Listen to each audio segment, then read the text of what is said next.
I'm a little discombobulated right now because of what we saw. Zena K to the pride of Yale. I'm Vontae Hill. Zena, we were watching the game thinking, how's this a game? It was ugly. And that final score, I don't think, really tells a story of this basketball game. Yeah, you clock into the score and you're like, ooh, of course, this was an easy win for the Warriors. The Pacers don't have their people. They don't have a squad right now. Yeah, it was a little bit tougher than that score shows. And I'll say this, the young guys were really the ones that had to step up, particularly in that second half, just showing what happens when you can move off ball, when you get inside the paint and you can get easy buckets.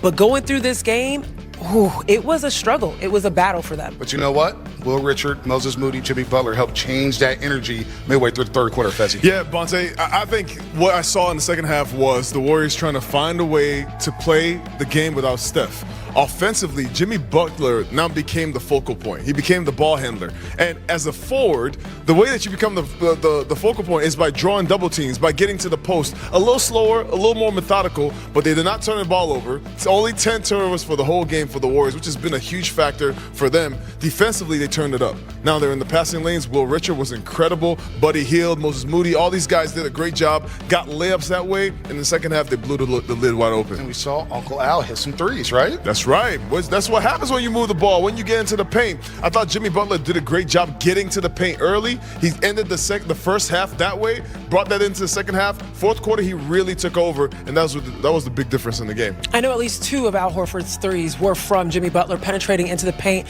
collapsing the defense, and Al Horford being able to react and be able to put the shot up. But I just loved, again, this is something that we've needed to see out of Al Horford, being able to knock down those open shots.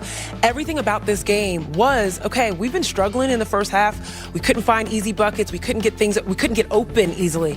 And then in the second half, you saw the attention to detail, whether they went into that zone and things were just zipping a little bit better. They were trapping a little bit better on the corners. They just were so much more active in that second half. And I think they atoned a little bit for that first half. I was not worried about Big Al. Big Al is a veteran in this league. I'm not worried about him. You're never worried. You were thinking about 4 for 6 from 3. I'm thinking about the 3 block shots on the other end. That's what he does. Defensively, I thought he was locked in. It's really interesting, though, that Al is strictly a 3-point shooter now in this Warriors offense. But what I want to see more of, and it's what I saw in the second half, is the points in the paint. It's the penetration into the defense, making sure you get those easy ones. When you get the easy ones, those threes fall a little bit better and they fall a little easier as well. Yeah, Al Horford bouncing back from an 0-for-8 game in Sacramento last week. A nice bounce back for him, and he'll go on a road trip feeling good. He stopped by to speak to Fitz and Buki. Yeah, especially when you go 4 of 6 from 3. Go 4 of 6 from 3, and how about the bench? He helped lead the bench with an advantage of 57-30 when it came to point production because the starters, they struggled at times in this game, and midway through the third quarter again, Indiana came out on fire, made 5 made threes to take a 65-64 lead. Then Jimmy finding Al Horford to get him in rhythm. Again, he was coming off an 0-for-8 performance up in Sacramento, couldn't buy a basket, missed a game Friday night in Denver with the toe injury, but he came alive alongside Will Richard. It was the bench tonight, as he fell, that played their roles to a T. Oh, give me that! And we always said role players play a lot better at home. They'll need to take this act on the road. That's a big shot right there by Will Richard. I thought he also came in and brought a lot of energy. The bench and energy, that's exactly what Steve Kerr was looking for. He needed some competition. You're going against an Indiana Pacers team that has a lot of their stars out. That means that their bench is going to come out with some fire, trying to earn some playing time. So you can't look at this like a trap game. The Warriors are trying to get their rhythm back. They're trying to figure out a way to play without Steph tonight. The guy who this whole offense is built around. Will Richard came in the game. He brought a lot of energy. I thought the second chance points was a huge indicator of how much energy the Warriors play with. Second chance points, 21-12. Says a lot about the energy the Warriors brought into that second half, especially the fourth. Coming into this game, the 3 of us talked about the number one thing the Warriors need to figure out right now are adjusting, particularly when Steph is not on the floor. And in this game, we're talking about the bench right now. In the first half, there were 5 bench players that played. Buddy Hield, -8. Moses Moody, -4. Al Horford, -4. Pat Spencer, -1. They were the worst lineup when they were out there on the floor in the first half.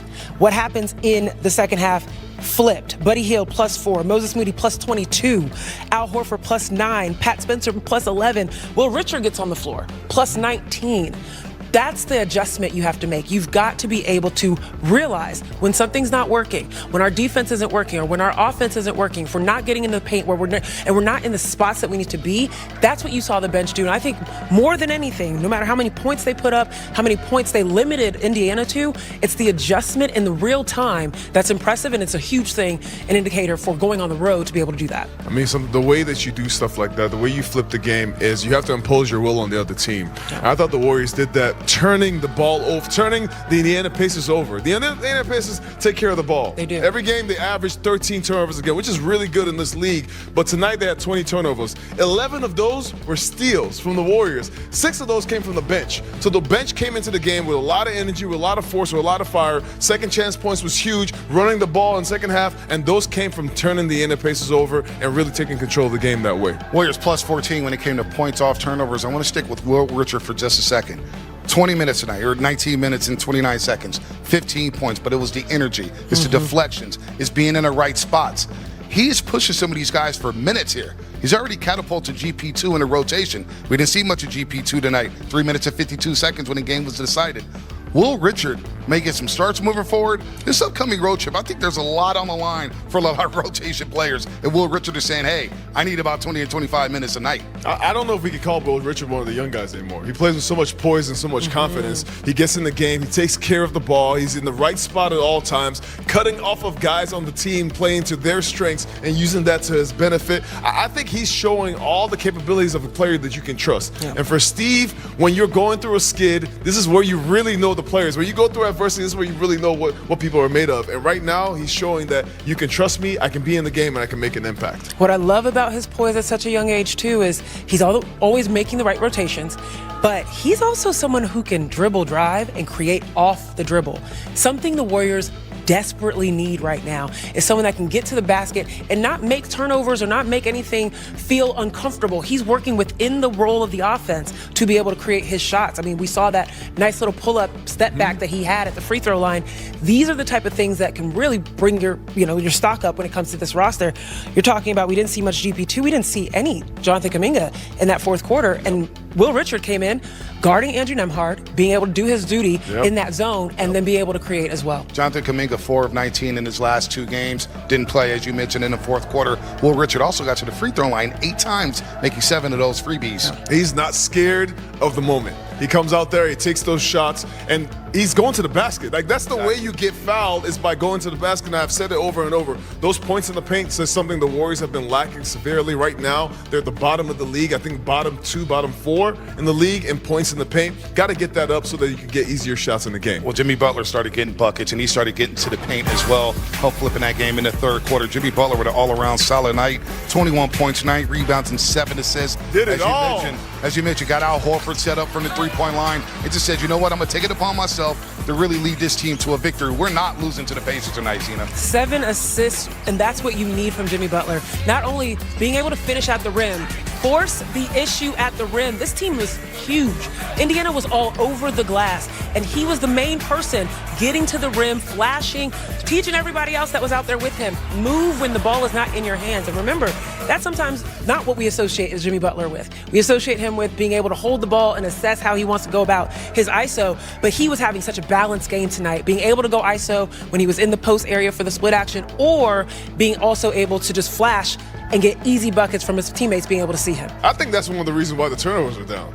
I think Jimmy slowed the pace down. This is a different pace. If you are playing with Jimmy Butler as the ball handler, he's going to slow it down a little bit, have you guys come ball screen, get into the middle of the paint, and find some guys. He'll post up, wait for the double team, or if he don't double team him, he's going to score. You saw that against Andrew Nembhard. You saw any of the players that they had guarding Jimmy Butler in the post, that's a mismatch. But if you double team him, then it creates for other guys. I thought Jimmy Butler did a little bit of everything tonight, and is exactly what the Warriors need to get this thing going again. And what do y'all know? Indiana didn't win a Chase Center.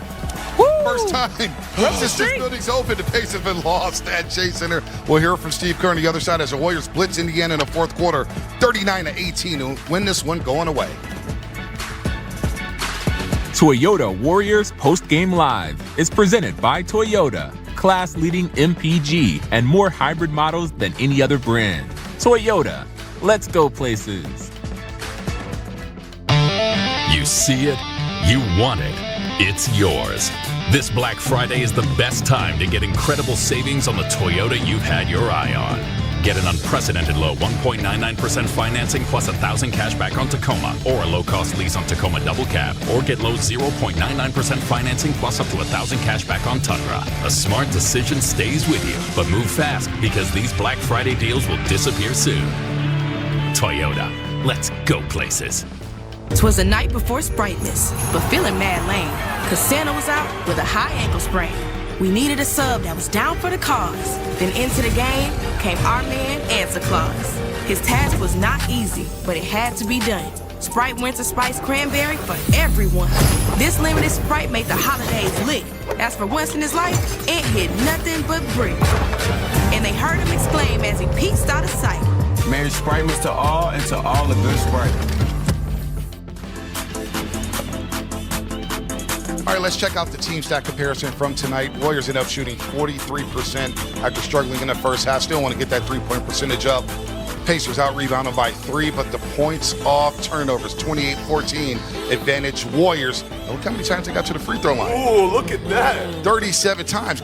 Missed 11 of them. However, I like the fact that they got to the free throw line 37 times as we welcome everybody back to Toyota Warriors Postgame Live here at the Gatehouse at Thrive City. Dub Nation's jacked up as the Warriors remain undefeated inside the Chase Center and go on this 6-game road trip. And it's going to be a problem. We won't be back here till November 21st. Can't wait to see what the Warriors' record will be once they get back home. But let's talk about how they open up the game, especially early on, creating some open looks for the bigs. Quentin Post started knocking down some threes, as well as Al Horford. Break it down, Fezzi. Oh, well, I love – this is what penetration does for you, right? You penetrate the defense so that you can create shots for other guys. But Quentin, right here, you set a great screen for Jimmy Butler or Steph Curry, any of the guards, you're going to be open. And I love this movement right here, moving without the basketball. Here you go, Quentin. Get to the corner. This right here is moving with your man, knowing exactly how to play. You know Draymond's trying to get to the rim. The defense is going to suck in. There you go, Quentin Post with a big three from the corner. That entire play was set up because Jimmy Butler didn't know where he was going. He passed it out to Draymond Green. He goes across the middle of the paint, as Jimmy is now doing here, and the same exact play is working out perfectly, where Al Horford spaces out, and guess what? He has enough gap between him and his defender. Why? Because there's someone in the paint forcing the issue, making you respect the basket that could be happening, whether it was Draymond Green or Jimmy Butler. I mean, I just love the fact these are the things that we did not see against Denver. These are the things you're going to have to do against teams like an OKC that are coming up very quickly. Teams are going to have to want to react, to dribble drive penetration. That's what you need.